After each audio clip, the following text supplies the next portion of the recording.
Boa noite a todos, irmãos.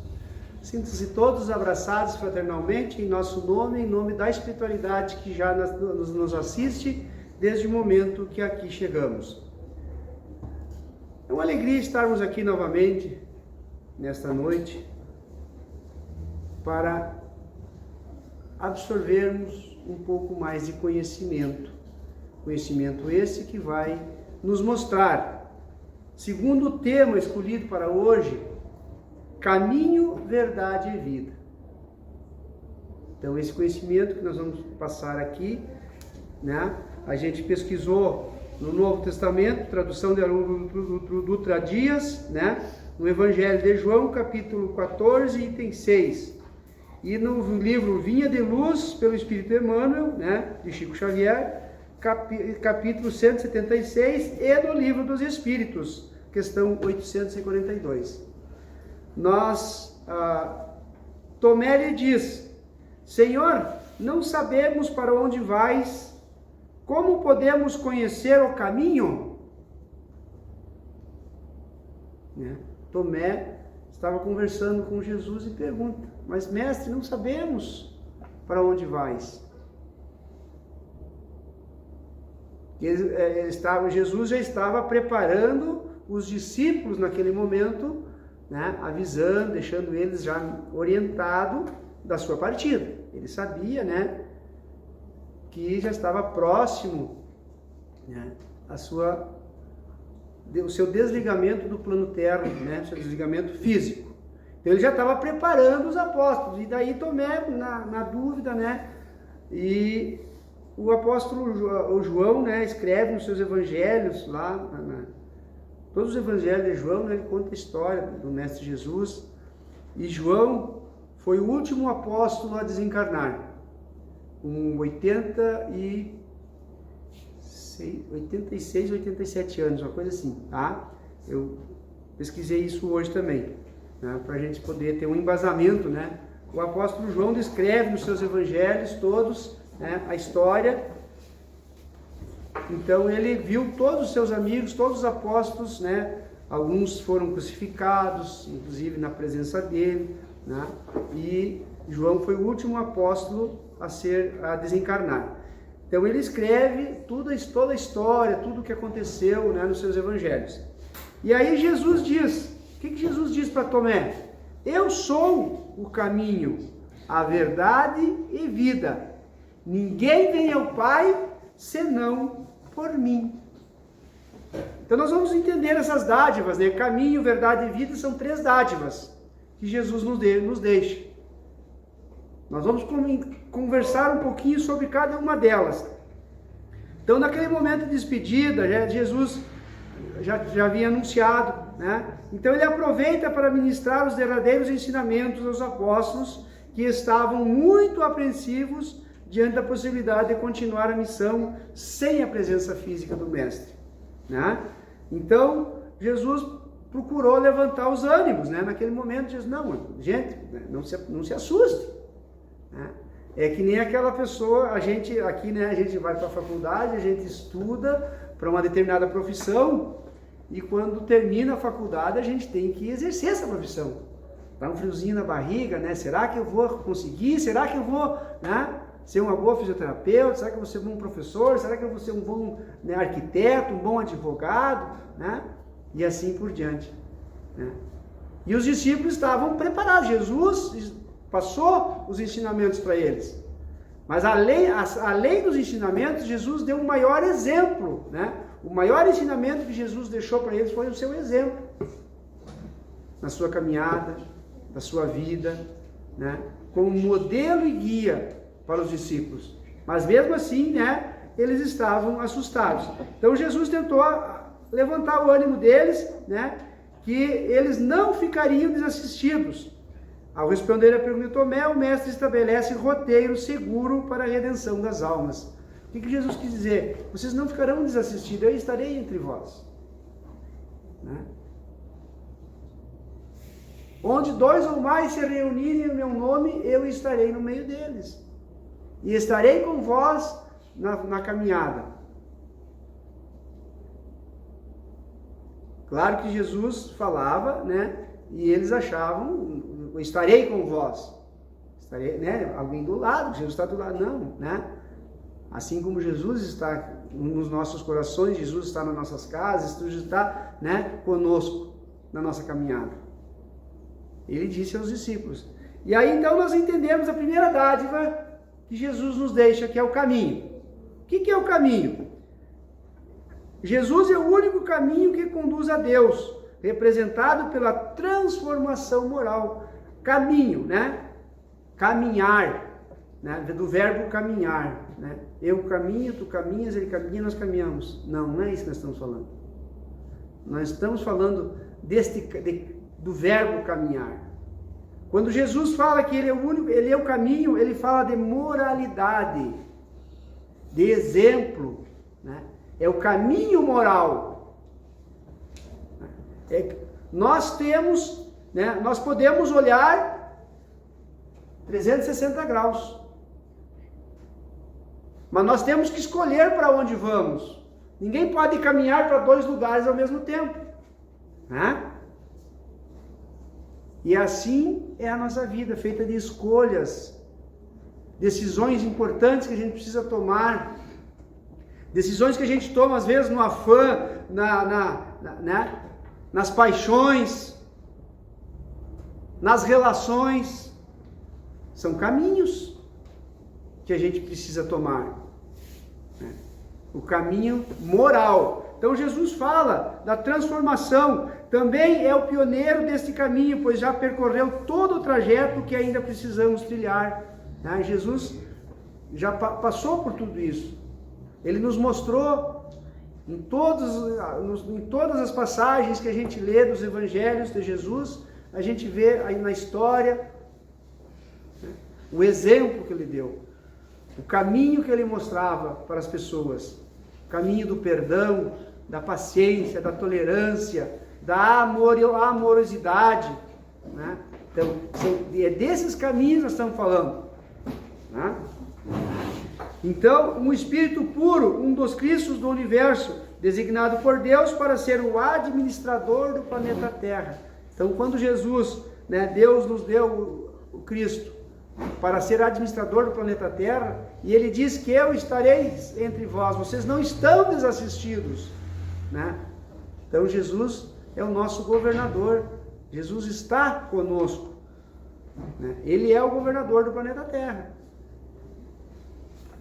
Escolher Jesus como modelo e guia não é uma adesão para ocasiões especiais ou emergenciais, pois os ensinamentos do Mestre são para toda a vida, né? Nós, né, é para sempre isso.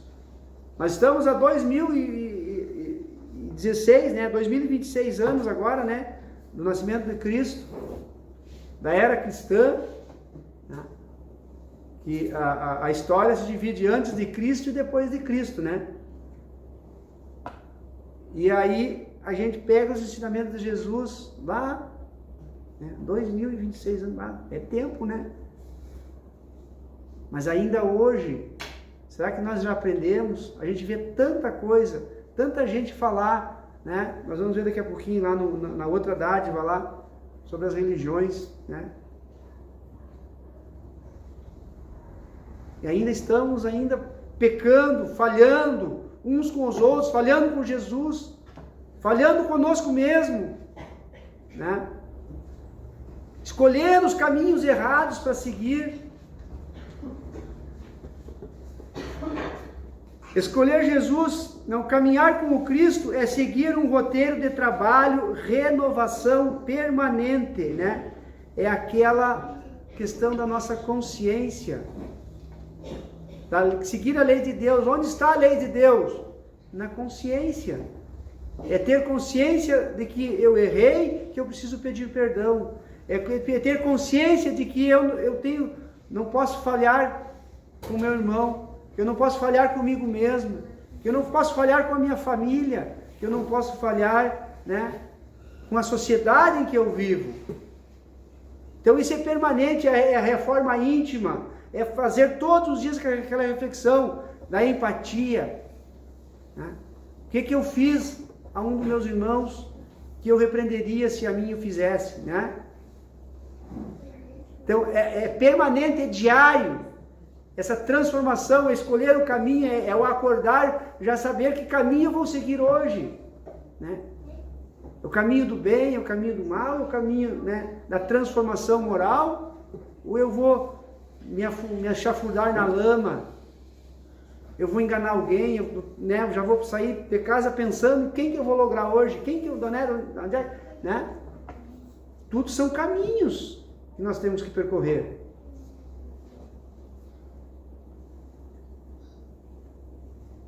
Quando a gente se dirige para uma montanha, né, nós podemos subir a montanha por vários caminhos daí, né? Podemos escolher o lado que nos for melhor para nós. Mas essa montanha tem o cume. Qualquer caminho que nós seguirmos, vamos todos para a mesma direção, né? Que é o topo da montanha, né? Esse é o caminho físico. E é assim a nossa vida. Nós temos que caminhar para onde? Em direção a Deus. Sempre em direção a Deus. E como é que a gente caminha em direção a Deus? É escolher o melhor caminho. Fazer as escolhas corretas. Fazer as coisas certas, né? Não fazer as coisas porque os outros querem que eu faça, mas fazer porque eu sei que eu estou fazendo o que é certo, né? Só que esse certo para mim também tem que ter avaliado, né? Nem sempre o que é certo para mim é certo para o outro, né? É fazer o certo dentro dos padrões da moralidade, né? O caminho que Jesus nos indica aqui é o caminho moral. O dia que nós tivermos e conseguirmos, né, aceitar a tutela de Jesus e marchar em companhia dele, é aprender sempre e servir diariamente, com renovação incessante para o bem infinito. Por quê? Porque o trabalho construtivo, em todos os momentos da vida, é a jornada sublime da alma, no rumo do conhecimento e da virtude, da experiência e da elevação moral, né? Essa frase, né, está lá no livro Vinha de Luz. Olha só: aceitar a tutela de Jesus e marchar com ele, né? Então rumo ao conhecimento da virtude e da experiência da elevação. Então, é esse caminho que nós temos que seguir. Para identificar entre o caminho que liberta e o que escraviza, olha só, nós temos dois caminhos aqui, ó. Aquele que vai nos libertar e aquele que vai nos escravizar, né? A nossa vida é feita, tudo tem a dualidade. Tudo na nossa vida nós temos a dualidade, né? É o claro e o escuro, a noite e o dia, né? O frio e o quente, não é assim? E na nossa vida nós temos esses dois caminhos: o caminho que vai nos libertar e o caminho que vai nos escravizar. Só que vai nos escravizar não é os outros que vão nos escravizar, é nós que nos escravizamos quando escolhemos o caminho errado. Quando escolhemos a porta larga, é mais fácil, né? E nós temos a porta estreita e a porta larga, outra passagem do Evangelho, né? Saber escolher, né? Passar pelo crivo da razão, da fé raciocinada. Basta refletir sobre o roteiro que Jesus exemplificou nas diversas circunstâncias da vida e na síntese da lei e das revelações. Ou seja, o que Jesus diz? Amar a Deus sobre todas as coisas e o próximo como a si mesmo. Será que é difícil escolher o caminho agora? Amar a Deus sobre todas as coisas e o próximo como a si mesmo. Opa! Né? Aqui eu tenho, né, a opção de escolha. Aqui eu já sei o que vai me libertar e o que vai me escravizar. Essa é a lei. Ela é imutável. é permanente. E se nós fizermos essa reflexão todos os dias, nós saberemos que estamos no caminho da libertação, né? Libertação das amarras que nos prendem ao plano terra, das amarras que nos prendem as pessoas no processo reencarnatório. Nós estamos amarrados, estamos escravizados, nos escravizamos também junto às outras pessoas quando cometemos, né, falhas, e temos que reencarnar quantas vezes forem necessárias na mesma família para expiar e passar pelas provas que são necessárias para a nossa evolução. Enquanto não passarmos por todas as provas e as expiações, continuamos escravos uns dos outros, mas principalmente escravos da nossa consciência, ou seja, escravos de nós mesmos.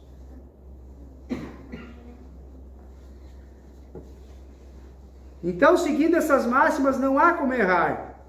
Vamos à segunda dádiva. Segunda dádiva é a dádiva da verdade.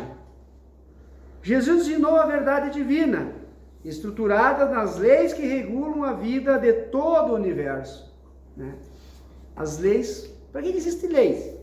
Para serem cumpridas, né? Mas as leis de Deus também, né, são imutáveis. As leis de Deus não mudam. As leis da natureza não mudam. As leis dos homens, né? Se muda, faz um decreto, faz uma vírgula, muda o sentido da lei, né? Quem é advogado aí sabe, né? Uma vírgula pode mudar o sentido da frase. Mas as leis de Deus não. Elas já existiam lá nos profetas, no Moisés, né? Jesus diz: eu não vim destruir a lei, eu vim para que ela se cumpra, para fazer com que ela se cumpra, né? E mesmo com a vinda de Jesus ainda nós estamos falhando, repetindo reencarnações em cima de reencarnações, falhando no nosso processo evolutivo, nosso processo de transformação moral, porque ainda não conhecemos a verdade libertadora. Então, a verdade que liberta e conduz o ser ao destino para o qual foi criado, a felicidade plena. À medida que se desenvolve em conhecimento e moralidade, olha aqui, ó, a verdade também quer moralidade. O espírito estará mais apto a compreender e vivenciar as verdades eternas, né? Então, o conhecimento liberta. Não é o conhecimento da faculdade terrena, meus irmãos. E a gente conhece muita gente que tem 2, 3 faculdades e continua fazendo as coisas erradas, continua, né? A gente já tem um ditado que diz, muitas vezes a pessoa muito estudada é a pessoa mais mal educada do recinto, né? Às vezes a pessoa que não tem estudo nenhum, a pessoa simples, a pessoa amorosa, a pessoa caridosa, né? Ontem falava com uma senhora que fuma, né? Daí ela disse assim, tem muita gente que fuma que faz muito mais caridade do que quem não fuma, que tem o coração muito mais aberto do que...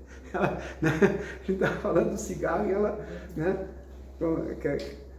veio à tona a história, né, do cigarro e tal. E tem muita gente que fuma e faz muito mais caridade do que quem não fuma, né?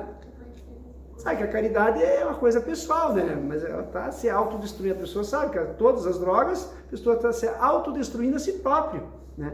Mas aí tem a caridade dela, né? Sei lá, uma pessoa caridosa, a gente sabe que a caridade anula uma multidão de pecados, merecimento de cada um, né? Mas tu vê como tudo vem de exemplo para o nosso tema de hoje, né? Então, para distinguir entre tantas doutrinas, aqui que ele fala das doutrinas, ó, que se apresentam como verdades únicas, há um parâmetro estabelecido pelos instrutores da humanidade. Questão 842 do Livro dos Espíritos, né? Kardec pergunta aos espíritos, qual é o parâmetro, como saber qual é a doutrina, qual é a religião, né? Inclusive tem uma palestra nossa sobre isso no YouTube, quem quiser procurar lá, qual a verdadeira religião, né? Mas aqui nessa questão, 842, quando Kardec pergunta aos espíritos, mas como saber qual a doutrina, qual a religião que eu devo seguir, como saber se essa é a verdade, está a expressão da verdade, qual doutrina expressa a verdade? E os espíritos respondem, olha só a resposta dos espíritos, questão 842, será aquela que mais homens de sua maior pureza e na sua mais ampla aplicação, tá? Eu pulei uma frase aqui. Será aquela que mais homens de bem e menos hipócritas fizer, isto é, pela prática da lei de amor na sua maior pureza. Tá aqui, ó, a questão, eu deixei anotada aqui, ó, 842. Ó. A pergunta é assim, ó, todas as doutrinas tendo a pretensão de ser a única expressão da verdade, por que sinais você pode reconhecer aquela que tem o direito de se colocar como tal? Eu vou ler no livro aqui que fica mais completa a nossa resposta. Será aquela que faz mais homens de bem e menos hipócritas. Quer dizer, praticamente da lei do amor e da caridade na sua maior pureza e na sua mais larga aplicação. Por esse sinal, reconhecereis que uma doutrina é boa, porque toda doutrina que tiver por consequência semear a desunião e estabelecer uma demarcação entre os filhos de Deus, não pode ser senão falsa e perniciosa. Né? E tem uma passagem que Jesus diz, nem todos aqueles que dizem Senhor, Senhor entrarão no reino dos céus. Né? A verdadeira doutrina da verdade é aquela que transforma o ser para melhor. Aquela que mostra, que consola, que esclarece, que ilumina. Não que obriga. Não é uma doutrina que obriga você a fazer assim, fazer assado. Não. É aquela que mostra o caminho. Porque nós somos livres para escolher o nosso caminho. E a doutrina espírita nos mostra, nos consola acerca das nossas dores, das nossas angústias, das nossas aflições, mas também nos dá um caminho. Não nos deixa à deriva,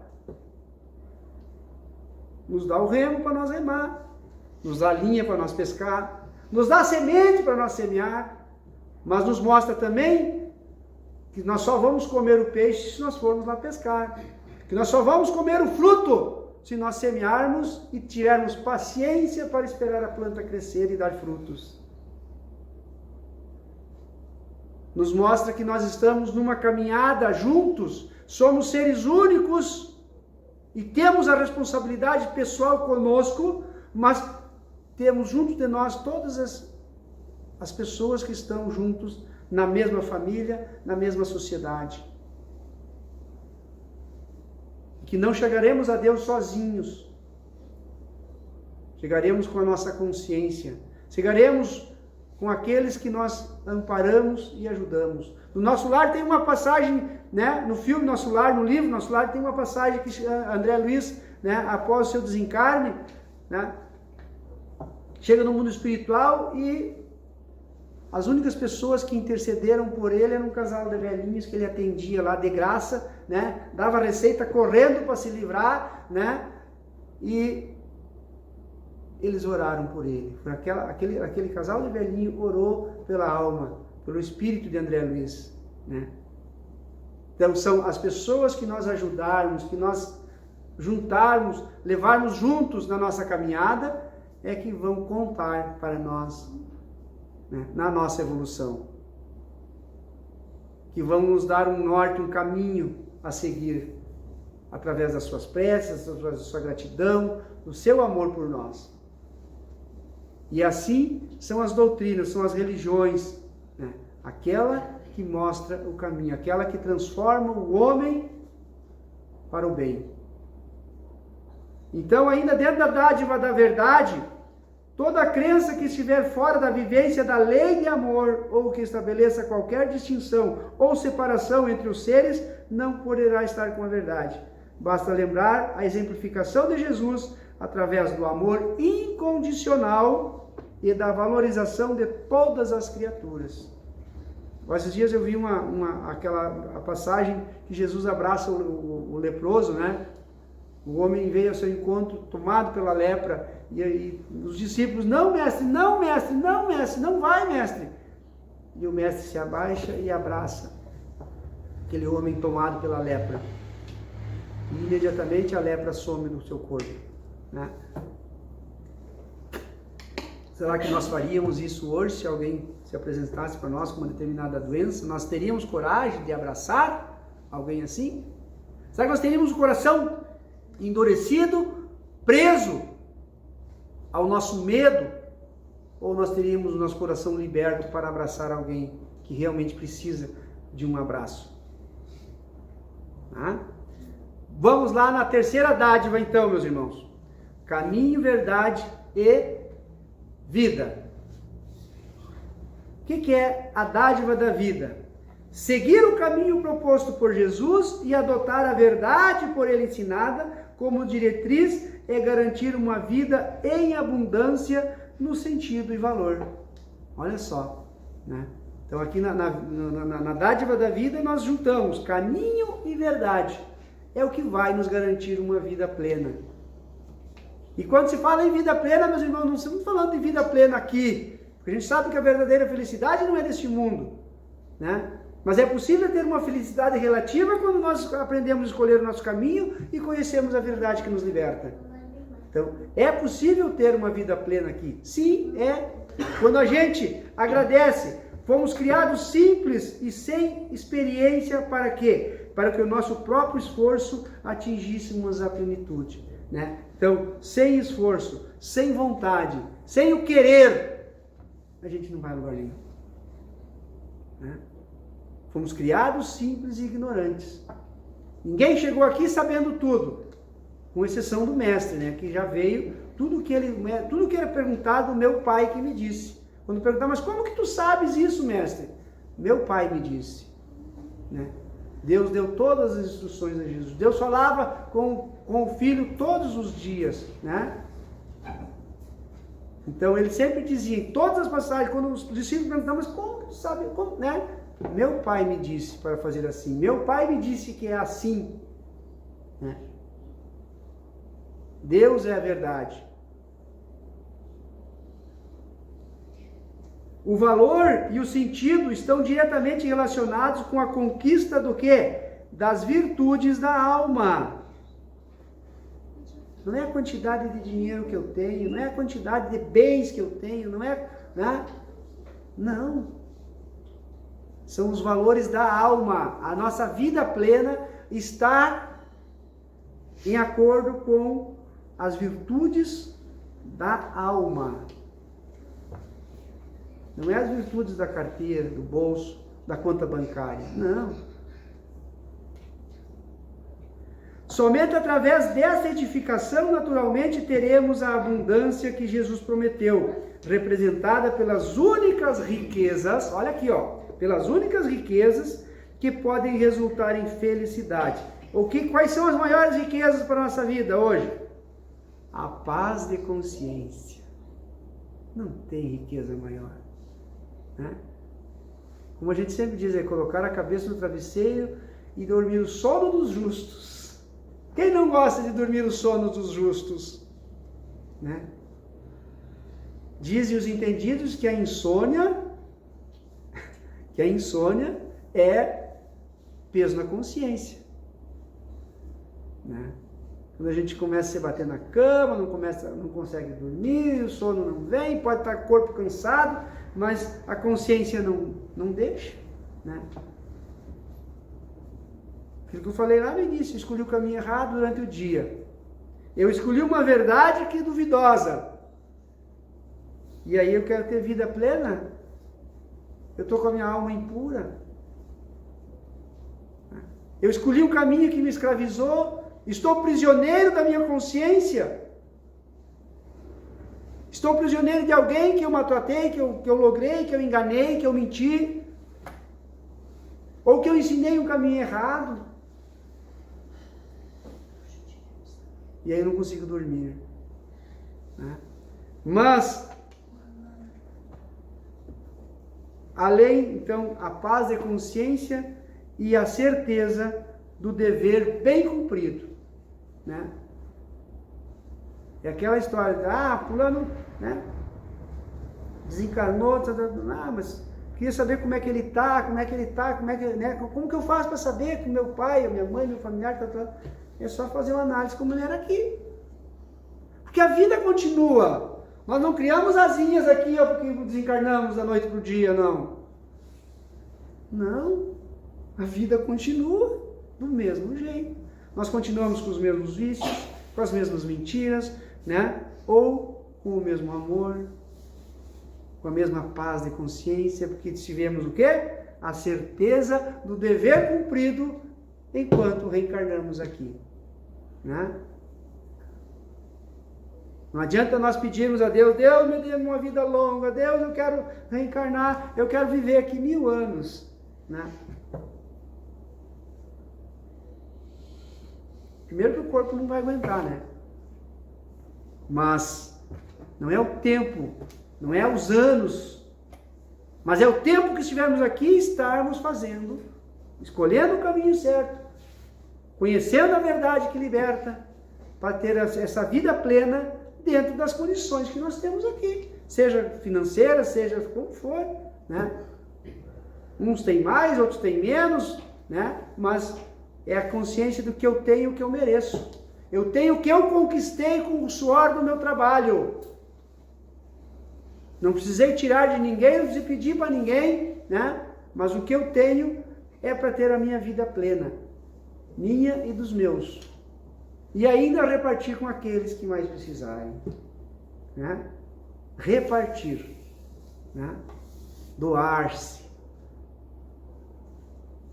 E na lei do trabalho, é além do trabalho profissional, ainda eu trabalhar em prol de alguém, de uma campanha, de um banco de alimentos, dar pai, numa escola especial, visitar um doente no hospital, visitar alguém no asilo, né? É fazer, é distribuir amor. Ah, mas eu não tenho tempo, mas a gente tem tempo para isso. A gente tem tempo para ficar no joguinho, a gente tem tempo para muitas coisas mais, né? Mas o tempo para o próximo a gente não tem, né? Nós temos tantas ONGs, é causa animal, é causa isso, é causa aquilo, né? Uma vez uma menina chegou aqui, eu estou com uma depressão, eu estou com uma doença, e eu sei que ela era apaixonada por animais. Tu gosta muito de cachorro? Gosta, adoro, amo cachorro. Vai lá no canil municipal fazer uma visita lá. Até hoje ela é voluntária no canil municipal. Até hoje, isso já fazem uns 10 anos. Até hoje ela é voluntária lá no canil, ela adora ir lá, vai lá, ajuda nas horas de folga dela, né? Doa o que ela pode, mas principalmente doa o seu tempo, né? Curou a depressão. Claro que, né? Mas ela achou um caminho, ela achou uma utilidade para o seu tempo, né? E aí ela está tendo uma vida plena, né? Eu não gosto de gente, eu vou ajudar os animais. Eu não gosto de animal, eu vou ajudar a gente. Nós temos milhares de oportunidades que se apresentam para nós todos os dias. Nós é que não sabemos escolher o caminho, né? Porque as oportunidades aparecem. Deus nos mostra um caminho, mas nós não queremos. Nós não achamos tempo, nós não temos vontade, né? Porque tudo depende da vontade, né? Eu posso ter o tempo, mas se eu não tiver vontade, eu não vou fazer. E aí nós reclamamos que não temos uma vida plena. Então, meus irmãos, que caminhos tenho escolhido percorrer nesta encarnação? São perguntas para a nossa reflexão. Que verdades adoto como diretriz para a minha vida? Como está a minha vida hoje? E a pergunta crucial que ele faz aqui. Eu já fiz essa pergunta várias vezes aqui nas explanações. E hoje, relendo, ontem eu peguei esse trecho para ler aqui, né? Fui pesquisar nos livros. E a pergunta crucial, gente, para nós agora, isso é inevitável. Essa pergunta aqui vai acontecer mais dia ou menos dia com todos nós. E acontece nesse exato momento, está acontecendo com alguém. Se eu tivesse que retornar hoje ao mundo espiritual, como estaria perante a minha consciência?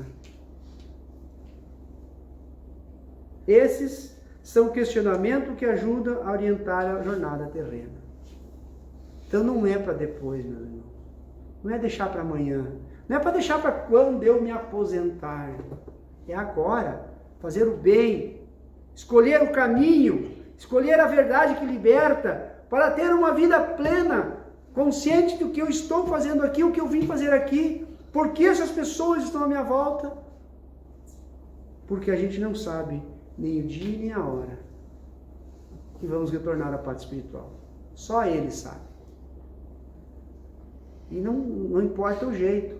Vai ser de acidente, né? É que nem a Mayra Braga, falava numa palestra, né, da bala perdida. Não existe bala perdida. Ela tinha um destino. Aquela pessoa desencarnou porque estava previsto no processo reencarnatório dela desencarnar daquele jeito, né? E nós também vamos, mais dia ou menos dia, todos nós vamos. E aí essa pergunta vai na nossa mente. Se eu tivesse que retornar hoje ao mundo espiritual, como estaria a minha consciência? Fica essa pergunta, essa reflexão para nós. Que bem eu fiz hoje, que bem eu fiz ontem, que bem eu posso fazer amanhã, né? Qual é o propósito da minha vida? Só reclamar? Só achar que o mundo é contra mim? Vitimismo? Sou vítima de tudo, sou vítima, né? Acho que não. Tá, meus irmãos? Que essa noite, esse final de semana, então, seja maravilhoso para nós, possamos retornar aos nossos lares com essa reflexão, tá? A Casa Espírita está oferecendo um grupo de estudo presencial e online aos sábados, às 17 horas, tá? Então, quem quiser participar, tem que vir aí falar com os responsáveis para adicionar ali o seu contato, né? Participar do grupo online, pode assistir de casa, pode participar, pode falar, pode fazer perguntas, tá? Das 17 às 18 horas, tá? Ele é transmitido ao vivo daqui, tá? Da nossa casa. Mas também pode vir aqui na casa também nesse horário. Também aí tem o grupo de estudo um pouco mais avançado, que é das 18 às 19 horas, e às segundas-feiras às 19h30, né, Genir? Com o nosso irmão Genir. No sábado é com a irmã Isabel, né, e suas auxiliares, né? Então, o convite está feito, meus irmãos. Procurar essa verdade, para que nós possamos acertar o nosso caminho, para nós possamos ter essa vida que Jesus nos mostra aqui, né? Saber escolher o caminho, qual a verdade que vai me libertar e qual é o significado da minha vida. Caminho, verdade e vida. Muito obrigado. Que o Mestre Jesus, então, nos abençoe nessa noite. Que possamos, nesse momento agora, diante de tudo isso que ouvimos, possamos fazer essa reflexão dentro do nosso coração, Senhor, e te agradecer pela plenitude da vida, pelo amor incondicional que temos e que distribuímos, mas principalmente pelo Mestre Jesus que nos mostrou esse amor incondicional e nos deu o caminho, a verdade e a vida. Que Deus, nosso Pai, possa continuar a nos abençoando para que possamos retornar aos nossos lares envolto nessas energias de amor e de paz. Que no momento do passe estejamos preparados para receber as energias reconfortantes, tanto para o corpo físico como para o espírito, e assim levar conosco essa luz que emana do alto e nos guia através do amor do Pai.